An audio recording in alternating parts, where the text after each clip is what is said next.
रहस्यमयी बूढ़ी औरत की कहानी है। ये कहानी है बिहार के छोटे गांव की। बात बहुत पुरानी है। उस वक्त लोगों के घर कच्चे हुआ करते थे। बस कुछ जमींदार लोग ही पक्के घर बनाकर रहते थे। उसी गांव में एक परिवार रहता था। खेती बाड़ी से उनका गुजारा होता था। महेश घर का मुखिया था। उसकी बीवी और दो बच्चे अपने घर के आंगन में सो रहे थे। गर्मियों की रात थी। चांद की रोशनी में आसपास थोड़ा बहुत दिखाई दे रहा था। गर्मी ज्यादा होने की वजह से बिट्टू, जो कि महेश का बेटा था, उसे नींद नहीं आ रही थी। वो ऐसे ही एक तरफ लेटा था और चांद को देख रहा था। अचानक उसे किसी के पैरों की आहट सुनाई दी।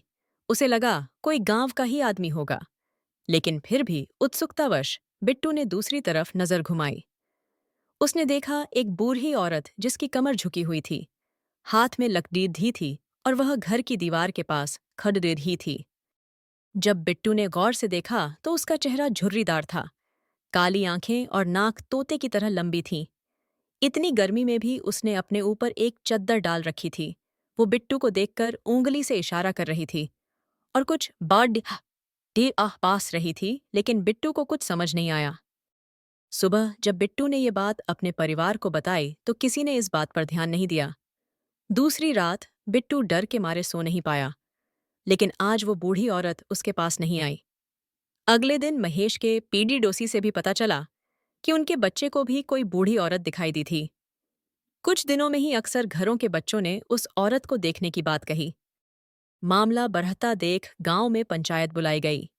कहा गया कि सारे बच्चे एक ही तरह की बात कह रहे हैं, तो इसका पता लगाना चाहिए।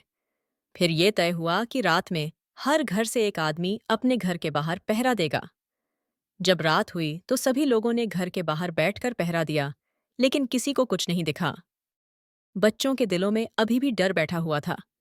कुछ दिनों तक लोग पहरा देते रहे और फिर सब पहले जैसा हो गया। लेकिन वो औरत कौन थी? क्या चाहती थी? जब भी ये किस्सा आता है तो किसी के पास कोई जवाब नहीं होता।